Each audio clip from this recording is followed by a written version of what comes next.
sobre o Oriente Médio e também sobre outros assuntos relacionados aos Estados Unidos. A gente conversa agora com a Priscila Caneparo, doutora em Direito Internacional e professora da Universidade Católica de Brasília e da Ambra University. Muito bom dia, Priscila, tudo bem? Ótimo dividir tela com você. A Priscila Yazbek mostrou várias nuances, tudo bem? É verdade, boa tarde, é que eu tô acostumada aqui com os bons dias, mas é isso mesmo, boa tarde. Olha, a Priscila Yazbek mostrou várias nuances deste assunto, né? É positivo, mas qual a efetividade, de fato, desse cessar-fogo? Agora que Israel aceitou a nova proposta com o Hamas, apresentada pelos Estados Unidos, na sua avaliação, o que falta para a gente chegar à notícia de trégua definitiva, quem sabe até de pacificação? Bom, vamos lá. Para a gente trazer uma trégua definitiva, um cessar-fogo em definitivo, não apenas para a questão que se eclodiu a partir de 7 de outubro de 2023, mas sim por esse, enfim, esse terror por décadas que instaura-se no Oriente Médio, a gente precisa entender que há necessidade da gente novamente debater sobre a criação de dois estados, o que já vem sendo pauta da ONU desde a década de 70. Então, basicamente, não haverá uma trégua duradoura enquanto a gente não debater a existência concomitante do Estado israelense com o Estado palestino. Isso já está na agenda da União Europeia. O Brasil já reconheceu desde 2014 o Estado da Palestina, então uma trégua em definitiva a gente precisa entender que tem que repassar efetivamente sobre a discussão de dois estados em concomitância naquela região. Só que nesse momento a gente está num aprofundamento das ações bélicas de uma guerra muito, mas muito prejudicial para a população civil, principalmente para a população civil de Gaza. Só que a gente tem um problema. A gente já fez algumas tentativas de instaurar um cessar-fogo definitivo e uma tentativa propondo-se fases em janeiro. Mais especificamente em dezembro, que entrou a cargo efetivamente em janeiro.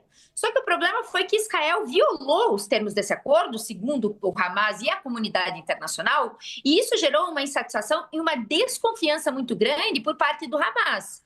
O que a gente precisa observar agora é que existe uma contextualização um pouco diferente e a gente não pode perder de vista.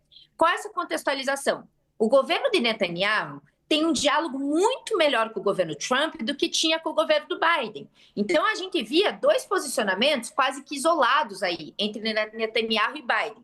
Agora, com o Trump vindo anunciar essa trégua, vindo a falar que ele foi quem encabeçou de fato esse acordo, vai haver uma pressão muito maior para Israel, na figura, obviamente, de Netanyahu, vir a cumprir com esse acordo. Porque se, porventura, Israel violar os termos desse acordo, está se contrapondo ao que os Estados Unidos propôs.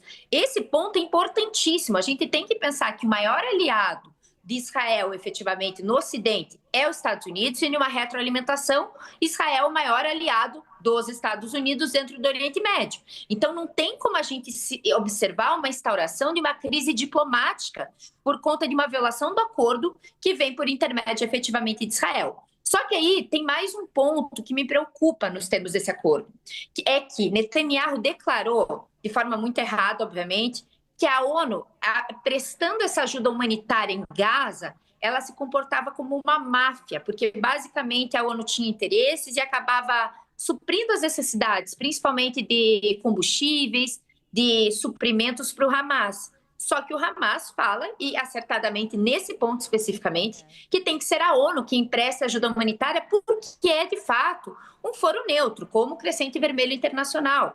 Mas dentro dessa perspectiva, a gente precisa analisar como é que Israel, como é que o governo de Netanyahu vai se posicionar em relação a essa necessidade que a ONU venha, de fato, a reagir e redistribuir a ajuda humanitária. E o último ponto, eu acho que merece atenção, quando a gente teve o cessar-fogo em janeiro, a gente tem que lembrar que uma das fases, mais especificamente da segunda para a terceira fase, era a retirada completa do exército israelense em terra palestina, na faixa de Gaza.